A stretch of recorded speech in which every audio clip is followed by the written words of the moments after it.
Yeah, what's going on, everybody? It's your man, DJ Caveman. We're back again for another episode of Inside the Mind of, where we sit and talk with folks about their careers and what they do and how they cope with their mental health and what's in their mental health toolbox. Um, this week on the show, a very good friend of mine. He's a multi hyphenate educator, actor, stunt man, bodybuilder, motorcycle enthusiast, and overall good dude. Welcome to the show this week, Mr. Chris Torem. Did I say how I say Hey, it right? Is it Torem? how you doing? What's going on? Thank you for coming on, man. Um, as always, when we get started, we like to give you an opportunity to just tell the world who you are and what you do. Okay. Well, there's two things that I do, and I love them equally as well. And one is acting, and one is psychology. We're going to probably talk a little bit more about acting, or maybe not. But I do like them equally as well. I enjoy working with kids, working with families, from Thanksgiving deliveries to the poor to riding in an ambulance with a kid who the parent won't come in or can't come in either way. Both of those events happened this year. I do love the helping profession. And as far as acting, I love doing my own stunts, and I always play the bad guy. Always?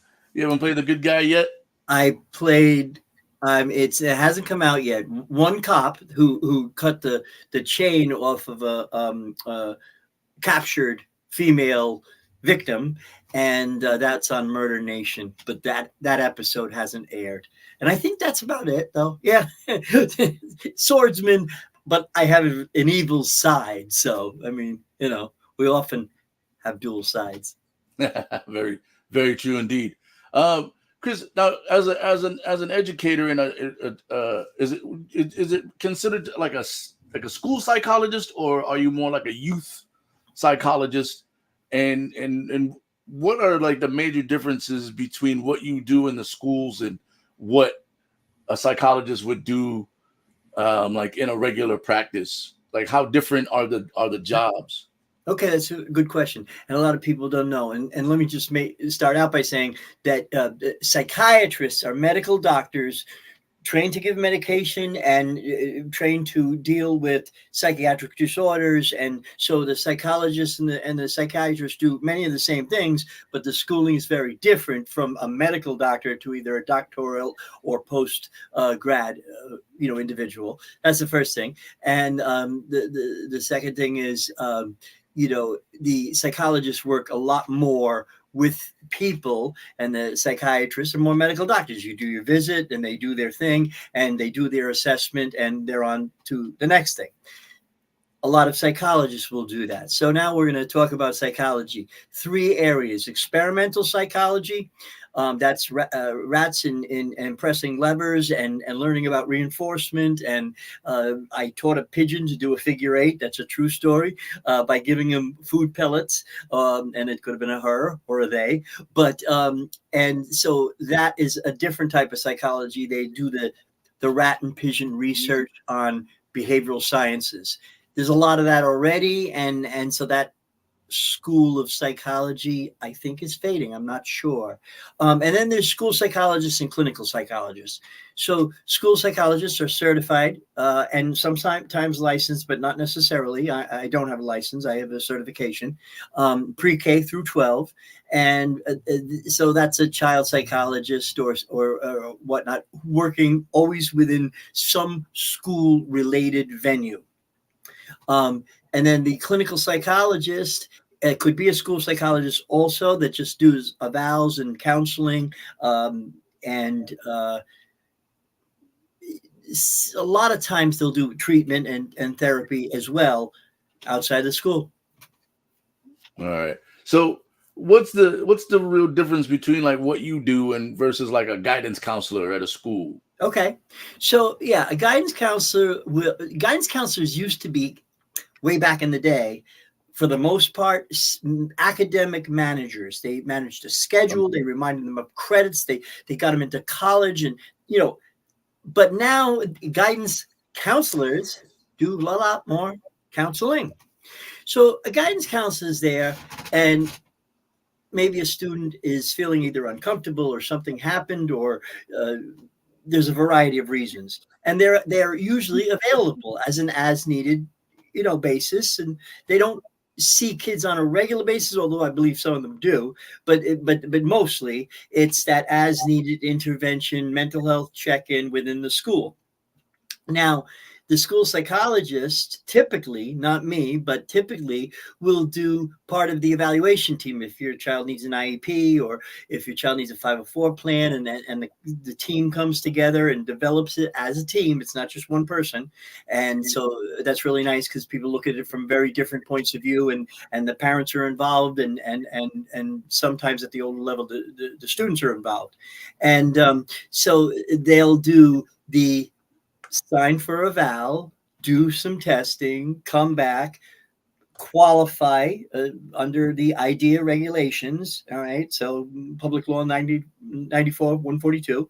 And then they'll look at, the criteria with the team and decide, okay, what's the problem solving, option here? Are we going to move forward with an IEP? Are we going to have them do check-ins with the guidance counselor to tie in that profession? Does this student just need a break every once in a while? And obviously we have to monitor any misuse of that or overuse of it. And those are two different things, but both can happen. And then they have a regular counseling, here and now counseling type of thing at school. So a lot of people make the mistake and they go, oh yeah, the kid gets that counseling at school, we're all set, right? And Right. and post-COVID environment, we are, healthcare institutions now, full care health institutions, or whatever the term is. And but the problem with that is that if you don't keep it in the here and now, I have a conflict with a kid, and how am I going to handle it? And, maybe this conflict resolution, restorative practice, both students are talked with together to problem solve as a group. But the problem with that is, let's say there's some deep-seated stuff going on, and we do know that happens. I mean, we know what the rates of abuse are, and we know that the abused children are everywhere. So, I mean, the likelihood that you are in a school and you're in with nobody experiencing abuse is very unlikely.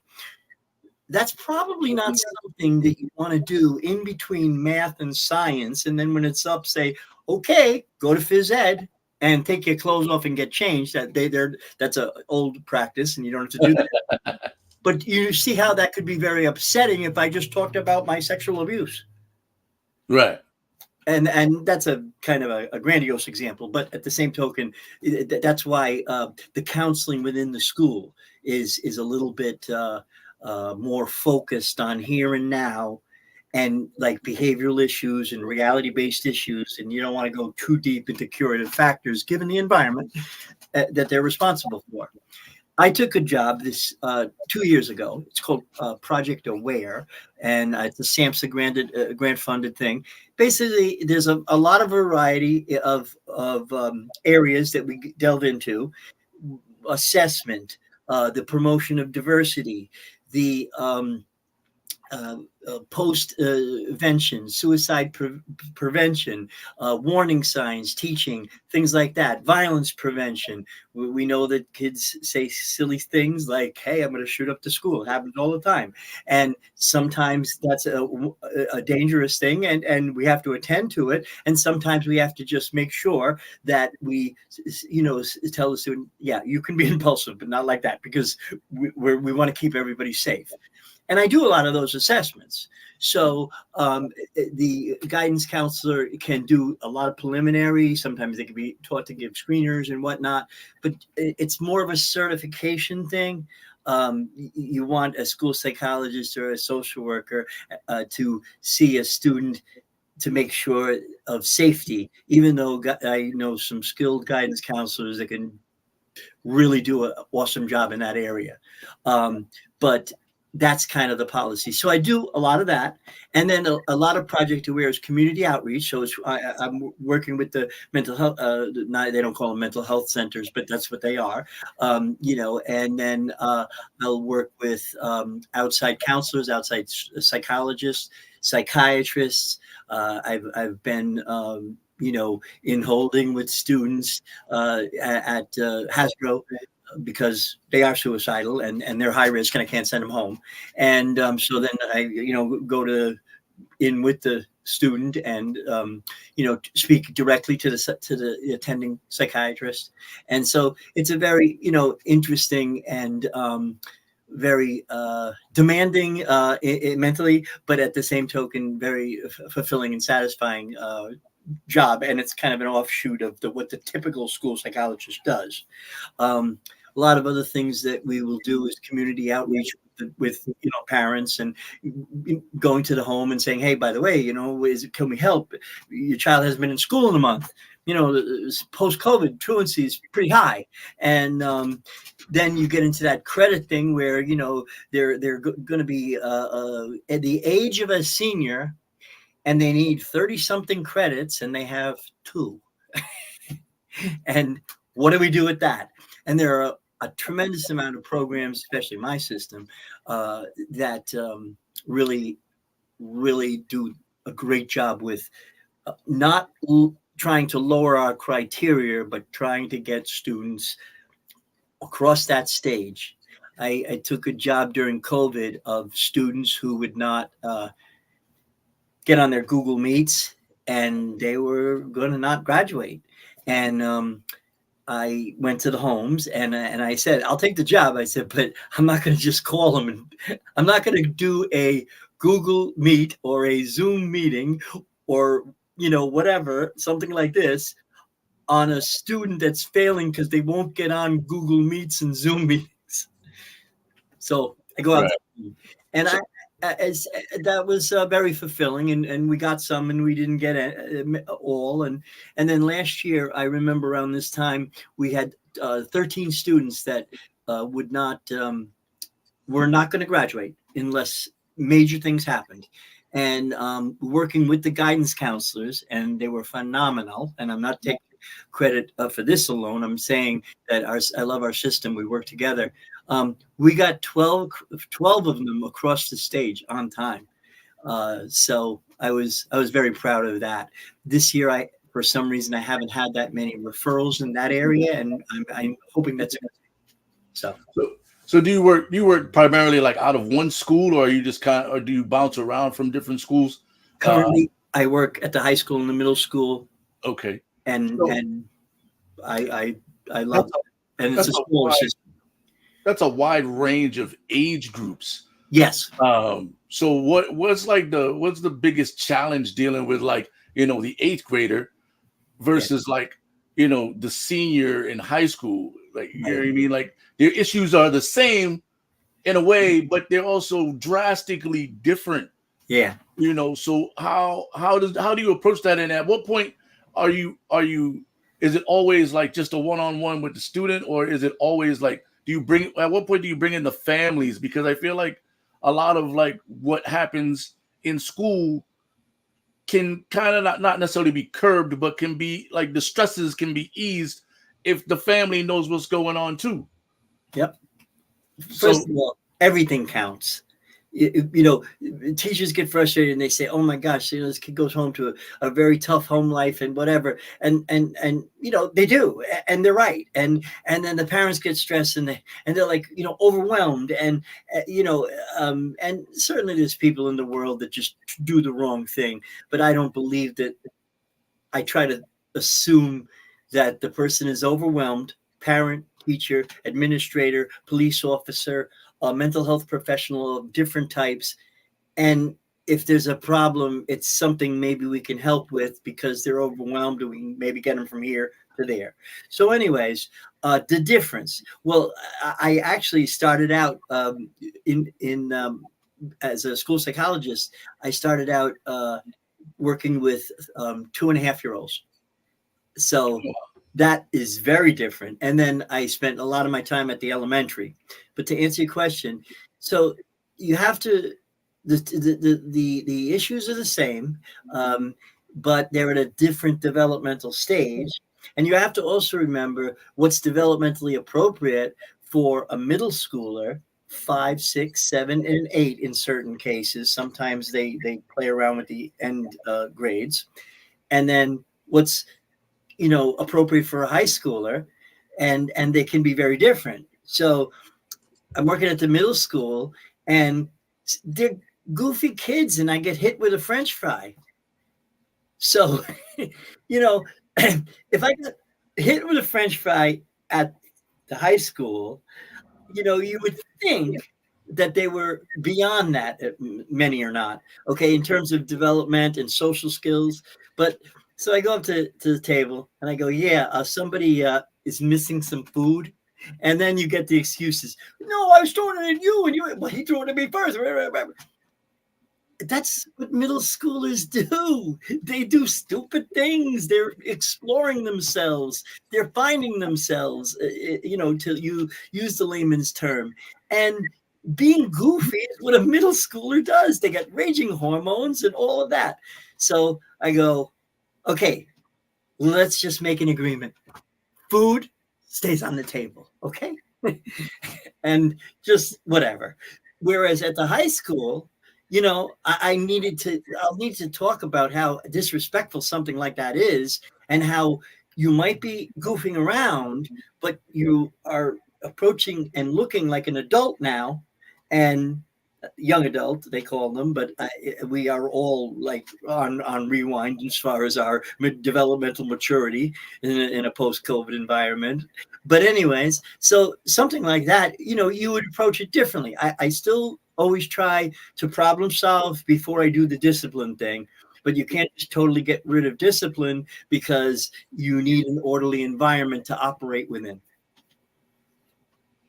Nice.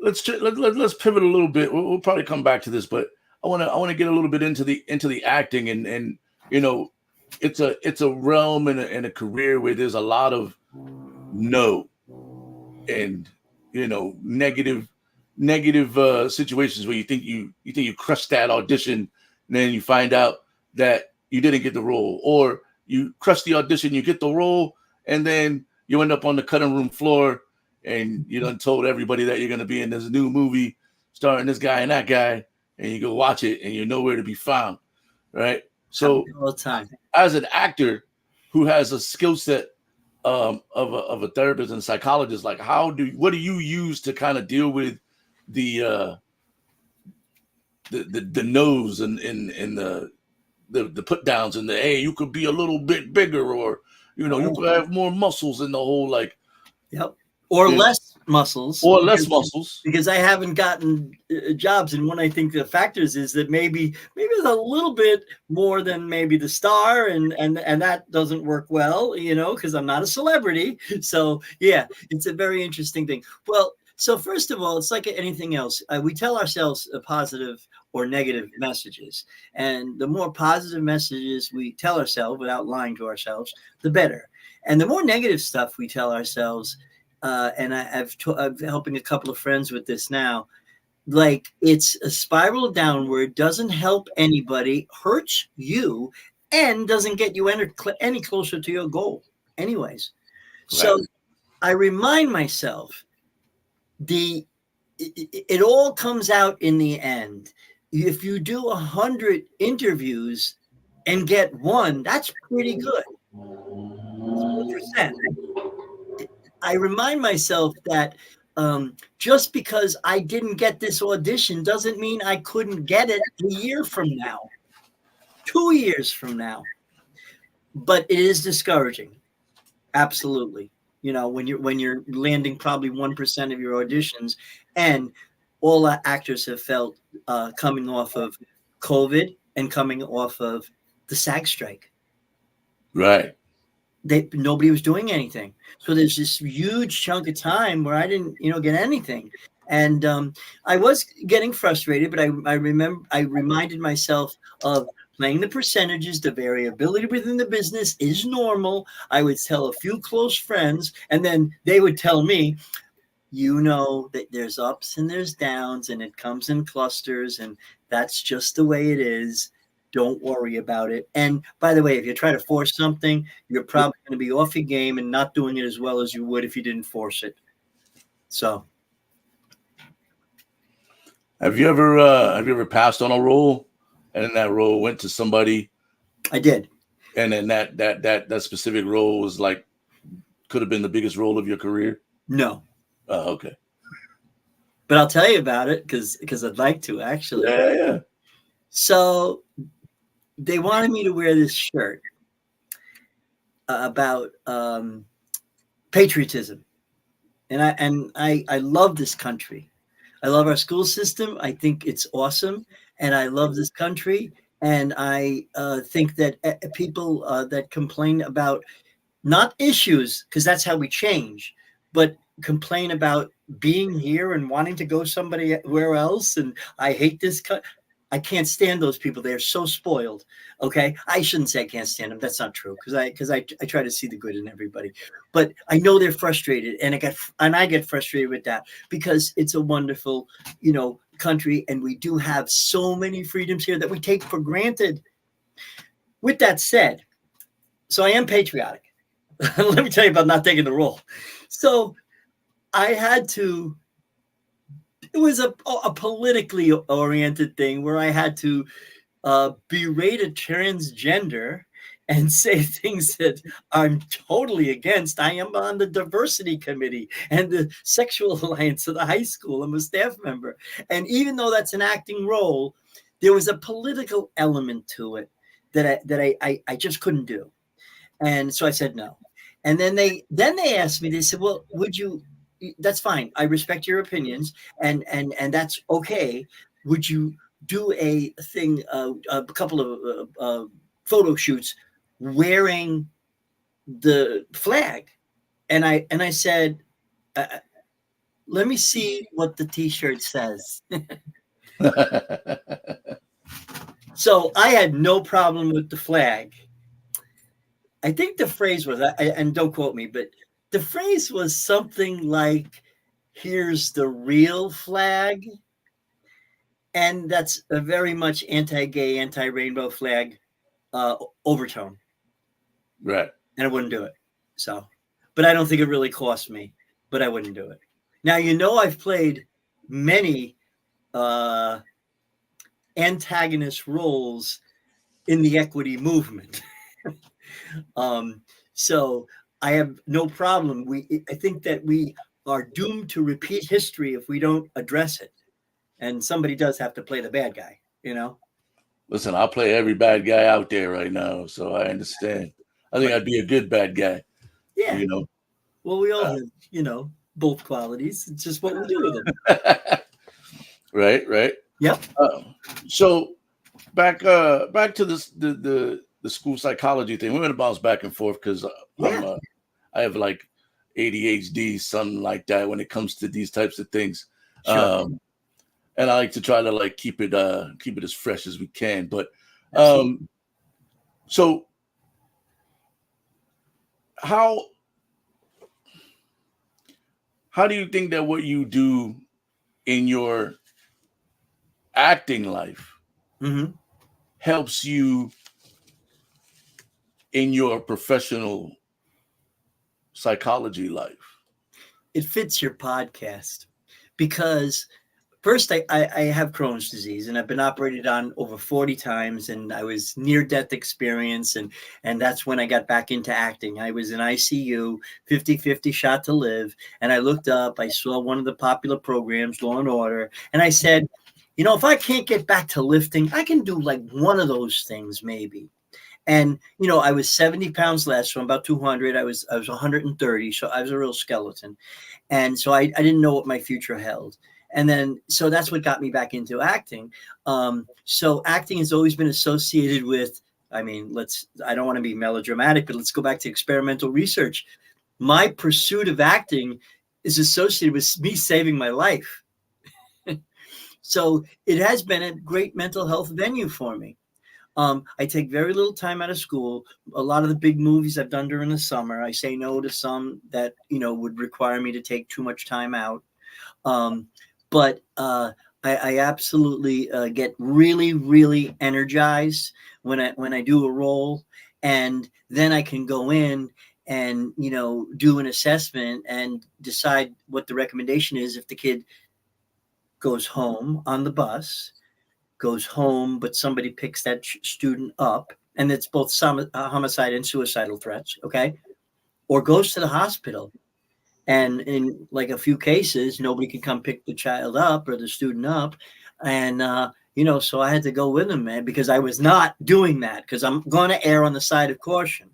I mean, I'm pretty realistic when it comes to school threats. Kids are goofy. They say impulsive things, especially at the middle school level. We just talked about the two different, areas.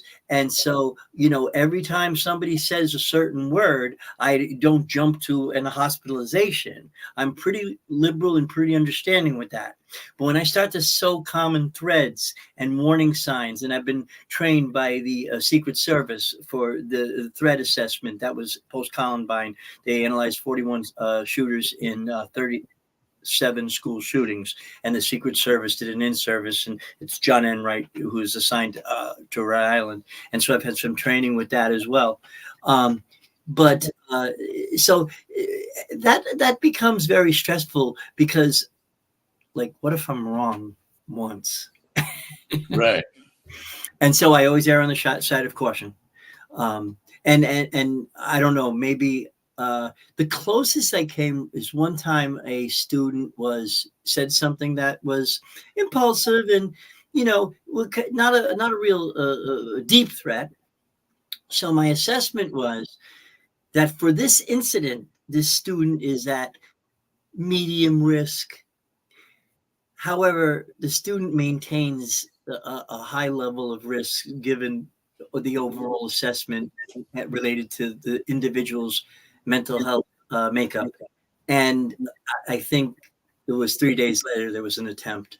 So that still sits with me. But I firmly believe I followed what I've been trained, and that incident was not a precipitating event, but it did happen afterwards. So, when it comes to something like this, there's always a little bit of second guessing. If there's not, then I would be really concerned about me assessing those things.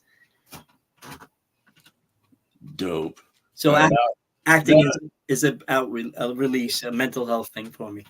Sorry. Yeah, and you bring up a good point. Like, I always wonder, like, when we have these mass shootings and these school shootings, or just mass shootings, like in or out of school, like there's always like a lead up. Like, I don't think any of this happens on accident, and I wonder, like, how many people did this person talk to about being stressed out, Mm-hmm. and they were either like turned away, or they went to talk to their buddy about it, and he made them feel like they were like, "Oh, get out of here, man! You acting like a little girl right now." Mm-hmm. And then he goes and shoots up a hotel or something.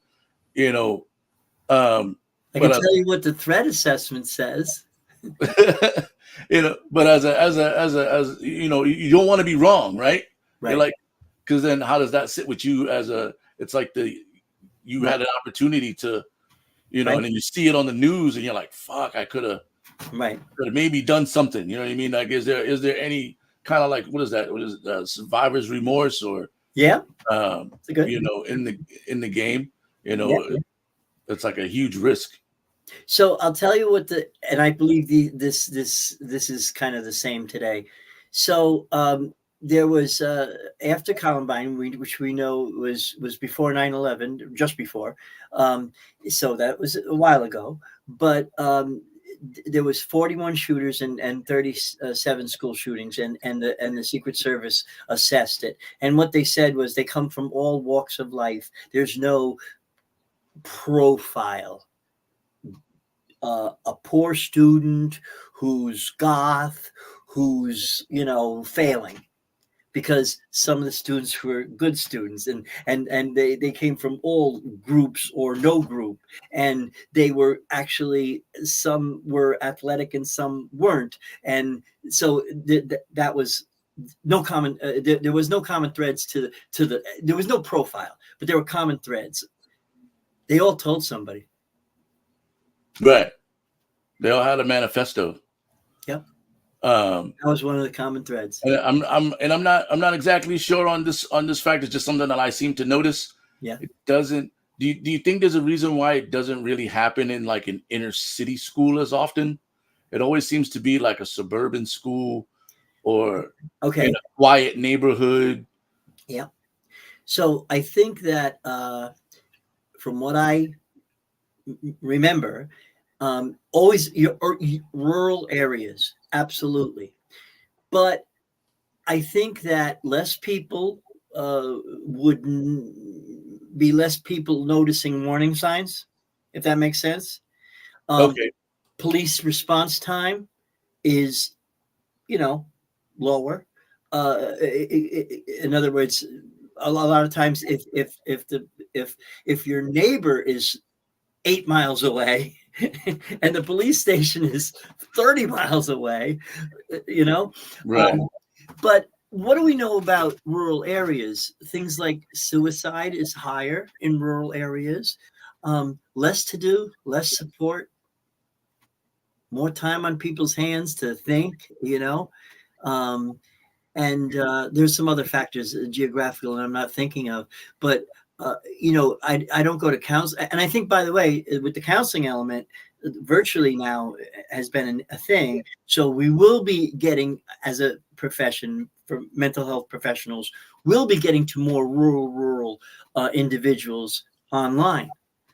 That was going to be my follow-up. Like, do you know of any programs that are happening in these schools to get out into those areas? Because I mean, if in the cities they have all of these resources for these kids to, not want to go shoot up their school, how come those resources aren't in these rural schools? And I'm sure there are lots of like rural school things that we would love to have in the city schools.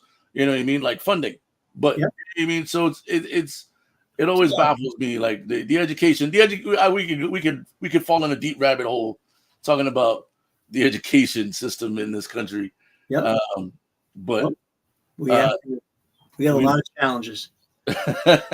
we've reached the fun part of the process here today. Okay. I'm gonna ask you some questions. You can elaborate as deeply as you need to on them. But the first one, what if you had your favorite piece of advice to give to the folks that you deal with in the school or just in general? The piece of advice, it's two parts. What's the piece of advice that you give, your favorite piece of advice to give, and what's your favorite piece of advice that you've received that you incorporate into your So I think one of the things I really talk about in terms of advice is, don't change don't dwell on anything you can't change that bothers you, because you can't change that. And so thinking about that a lot and like obsessing over it, and I'm very obsessive, so I struggle with this, helps me in my profession and personally kind of wears on you. But the more you think about that, it's only hurting you and you can't do anything about it. So it's a zero in terms of productivity and solving the problem, and it's hurting you, and and probably hurting people around you because you're more miserable and things like that. So, and then I also actually try to get to the next level with people. I know this is two pieces, but be thankful for what you have. There's a high correlation between people who appreciate what they have and positive mental health and happiness. Indeed. You want me to do the second part, because I didn't get it. The second part was what's a piece of advice that you've received that you like hold close to the vest that you go to Yeah. that someone's giving you? Yeah. So I want to say, and it's Freddie that comes to mind, and you know Freddie, he's another DJ. Yeah. Don't worry about it. It'll happen eventually. Am I doing a pretty good imitation? That was pretty good. That was pretty good. Don't worry about it. It'll happen eventually. And again, you know, I'm not going to go into pro basketball. Okay, I'm 6 foot with my lifts. All right, so it's not a subject like that. It's more of a subject like getting acting when I didn't have anything from January to April, and I was very. I gave myself some. I know this is the way it is. I reminded myself that this is the field, and it comes in clusters, and it will happen. But you still think about it, and then you try to just get rid of those things. And then on the other side, do everything I can to get my roles and do my things. And like I mean, since I think, and remember, I apply for not like a lot of things that will interfere with school, but I've definitely done 200 audition tapes in the past year. Wow, that's a lot. That's probably an underestimate. I know it's 130 since 130 since last October. I happen to get the count. So, anyways, I feel like I'm not working hard enough now. Well, don't think of it that way, because you're doing things like podcasts, what I'm not doing. I mean, I'm honored to be on yours, but you know what I mean. So right.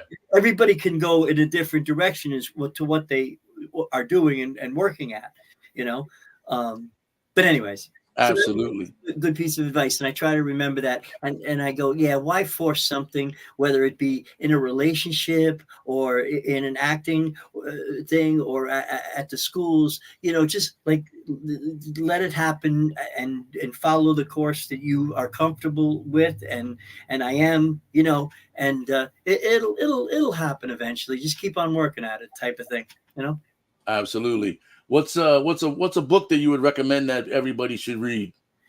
Wow. Okay. Well, this is a very interesting question for me, and I don't think you're ever going to get an answer like this. Science of Human Behavior, B.F. Skinner, 1950, I think 4. It's the science of behavior. But like, I'm not even saying that anybody will enjoy that, but that's the one that comes to mind. Hey, listen, you never know. Sometimes, people, you spit it out there, somebody will go check it out, and maybe it'll prompt them to join the profession. So, it's always like a good question to ask. Yep. Who's on your Mount Rushmore of actors? Oh, wow. That's a really good question. Oh my gosh. There's just so many that I really just respect and think just amazing. So let me rephrase it. Go ahead. You're producing a movie, and it's you, and you can cast 4 other actors. Yep. To play alongside your ensemble cast. Yep. Who are you? Who are you going to? That's easy. 4 actors that fit the role. I know that's kind of a cop out, but I don't care who you are. If you do not fit the role, I don't want you, and the public doesn't want you. But everybody has a dream list of people to work with. Yeah. Yeah. I love Law and Order Special Victims Unit. So, and I've already worked with Ice-T, so I'll put Mariska Hargitay on the list. But for that program, you know what I mean? Right. And then you have, the icons like Tom Cruise, who does his own stunts, and he's, as old as Wilford. Tom Cruise is as old as Wilford Brimley when he did Cocoon. So see how times have changed. If anybody, right? Cocoon, wow. Yeah, I heard that. I heard that the other day, so I can't take credit for researching that. I remember watching Cocoon. Yep. And you know, I mean, the Niro is just amazing, and I do like the mob movies and you know things like that. I mean, so he was just great, and then I saw him in the Intern with Anne Hathaway, and Good movie. and I thought that he was great in that. So I was kind of in a very different role, you know. He was just great, you know, but. Anne Hathaway's right up there. Reese Witherspoon is right up there. I saw Kill Bill for the first time the other day. Uma Thurman. Now I know why everybody loves you. Just now, you just watched it. Yeah. I always watch little clips of it, but I never watched it. So you know, but the reason why this is so hard is because I have been on sets and interacting with actors who are not celebrities, and they're amazing. True. Everybody is so good. I am amazed. You know, I mean, I'm not like, I have dyslexia. I graduated high school with a 9th grade reading level. Yes, I worked my way up to, you know, psychology and a postmaster's degree. And that's with coping mechanisms and spell check. And I used to pay people to grammatically do my reports when I was in school. So I do have, you know, trouble. I don't have trouble improving at all. Well, you can kind of figure that, right? But memorizing the lines, like one time I had to say, you know, something about, you know, enough ketchup on those fries, and I said enough fries on those ketchup. You know what I mean? And yeah. You know, and the director's like, I go, I got it. I'm dyslexic. I'm sorry. I'll do it. It was during rehearsal, so it was okay. So I think that. That's why it's so difficult. And when I watch things, I do watch them differently now than before. I was really into the acting thing. I did a couple of things, you know, years ago. So that's such a tough question to answer because there's so many good people out there, including people that are not celebs. Good. What would be your dream acting role? Yeah, this is very interesting because my aspirations, I mean, I'm doing a Wikipedia thing. I told you that. And they asked me that too. So my dream acting role probably would be, to make it realistic, a small part in a Marvel superheroes movie. Small villain part. Right. I stay in my lane. Marvel, huh? Yeah. I think we'd all take one of those. And now for the most important question of them all, Mr. Torem. Yeah. Strawberry frosted Pop-Tarts or cinnamon brown sugar Pop-Tarts? Yeah, easy. Cinnamon brown sugar. I thought we were friends. See that? brown sugar Pop-Tarts are in the lead by 1 at this point. Okay. And I don't like it. I don't like it at all. No. I'm a strawberry Pop-Tart dude, and I have this ongoing situation with my good friend, and he's a brown sugar Pop-Tart guy. So yeah, I like the confetti and the s'mores also. Okay. Better than brown sugar. All right. Have you ever had brown sugar toasted? Who toast? I don't toast my Pop-Tarts. Toast a brown sugar one. You tell me what you think. It's never gonna do it. Brown sugar Pop-Tarts they don't even make it to the cart. You're holding the line on that one. Yeah, I can't do it. It is a different taste though. If it's like a hot bologna sandwich or a cold bologna sandwich, it's just a different taste. Chris, man, thank you for coming on the show today and being part of Inside the Mind of.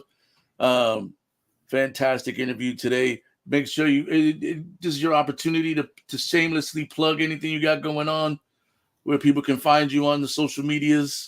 Yep. So I'm in the process of getting the Wikipedia page, but that was after my Ice-T video. You know, he gave me a behind the scenes clip, and it was phenomenal. And I so appreciate him. And he is absolutely a friggin' gangster. But he is there's a code there, and he's a very creative and interesting person. And it's called the Merciless video, and I'm going to be on the cover. And I might as well tell you about it. I think I mentioned it to you, but I am a Klansman, and he kills me, and they hang me, and I really had to hang in the whole bit. And he was very concerned with me being okay with the role, and we already talked about it. I said, no, I'm somebody's got to play the bad guy. We're doomed to repeat history if we don't address it. So that's fine. But I did ask him. I said, I don't ever ask this. I didn't ask this of Post Malone and Mark Wahlberg, and I didn't ask this of the people in Bring 'Em Back Dead, one of the Baldwins. And I just said, could I just have a selfie with him smiling? And I didn't ask him. I asked the producer, because I wanted to make sure that if he wanted to say no, he didn't have to say no to me, you know? Right. And he gave me more than that, which was really cool. But so look for that, the Merciless video. And I'm, I'm like half dead. I think I don't know if the noose is around my neck or not, but that was interesting, swinging from the rafters and really almost blacking out when they hung me. But so that's that. And then ever since then, I get about 6 different films that people want to do or want me for, and we'll see how many of those pan out. I also did a lot of auditioning for Violent World, which is a mob movie that they're shooting in Atlanta and a couple of other cities, and so I mean, it was on Backstage, and it's no secret. It's everybody can apply for it. They're doing a national search, but I would love to get it. So. Nice. Yeah. All right. Well, guys, make sure you hit that like and subscribe button. Make sure you hit the bell so you can always be up to date on when the new episodes drop, man. We usually go on Tuesdays, but this week we went on a Wednesday because sometimes it's just what you got to do. But this has been another episode of Inside the Mind of. I've been your host today. I am DJ Caveman, and we talking today with the main man, Chris Torem. That's going to do it for us. We'll catch y'all next time. You're the best, DJ. All right.